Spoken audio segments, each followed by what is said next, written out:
you um, information that will let you know the pros and the cons of each approach. The thing about taking the lump sum is that what you're kind of doing is you're saying, I don't want to drive the car on autopilot. I want to take the wheel. You know, I believe that I can deploy this capital and do better things with this money than you can. That's why rather than taking whatever set of payments I'm going to get based on whatever investments I already have in place, I'm going to take that out and do something else with that, right?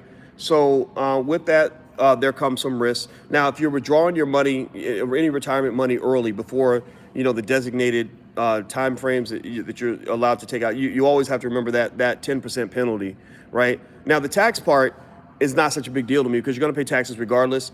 One difference, though, is that if you take the money out after retirement, your tax bracket is typically lower. So there is a smaller tax bill for pulling the money out.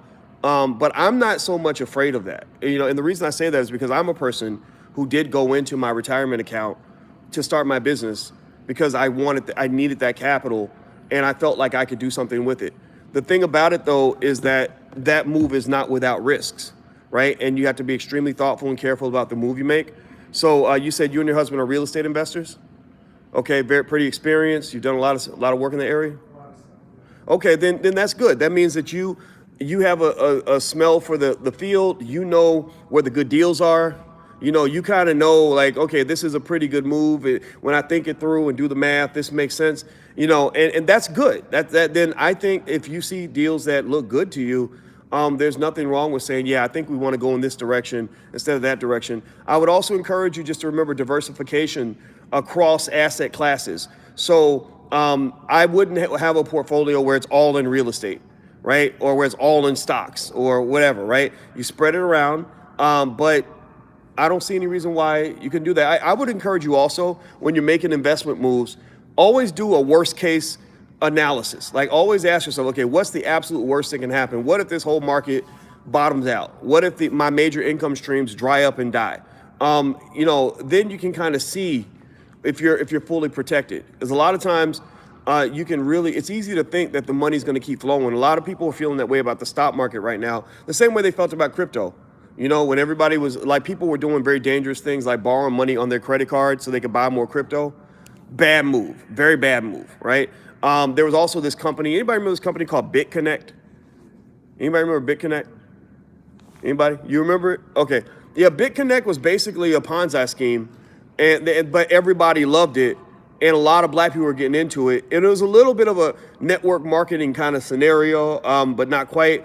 But basically, it looked like an easy way to make a lot of money.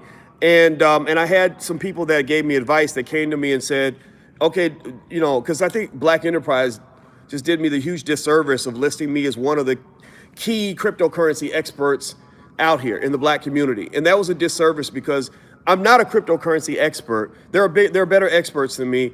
But I was an influencer, right? Because people listen to what I say. But the thing about it is, at that point, it's like, okay, the things I say about this area, I knew people were acting on this advice. So I was very careful to say, never forget, this market can crash like every other market. We don't understand this market the way we understand stocks. A lot of crazy things can happen.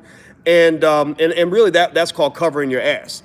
Because the people who don't understand investing assume that because you thought something was a good idea and it didn't work out, that means you don't know what you're talking about. So it's like if I'm a coach and I tell the player to take the shot and the shot doesn't go in, somebody who doesn't understand basketball will say, oh, you're a terrible coach because you told him to take that shot.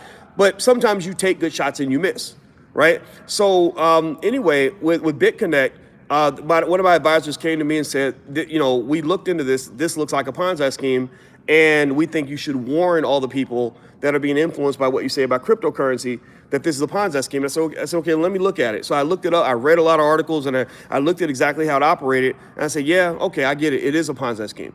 So I did a video about it, and I talked about it.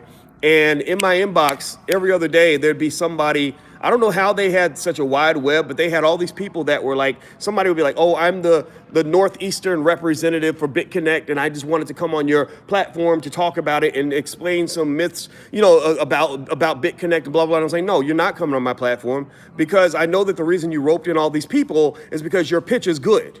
Right? Whatever game you're spitting is really working, and a lot of people are following it. So we're not going to have that debate publicly, right? And so later on, And I remember just kind of feeling sort of bad because a lot of people got mad at me for it. A bunch of people were saying, no, hey, Doc, we just want to explain it. We think you're misled on this. And I was like, no, my gut tells me there's something wrong with this. And lo and behold, later on, BitConnect crashed. When crypto dropped, BitConnect literally just went offline. And there were a lot of people that had a ton of money in that company that lost everything. So ultimately, I would say that when it comes to investing, just be really careful. Make sure you diversify. Make sure you prepare for all worst case scenarios. Right now, the stock market isn't as bad as the crypto market, but it is a market where a lot of weird things can happen, and a lot of people are getting a little bit too comfortable. I've heard people say, oh, I don't invest in real estate because the stock market is making so much money. And I'm like, no, you should be investing in real estate anyway, or whatever other areas you want to invest in so that your money is spread out. Do not put everything in one place. That's an important rule. Does that make sense? Okay. All right. So good luck to you. Good luck. All right. So, all right. Well, I can take one more question before we.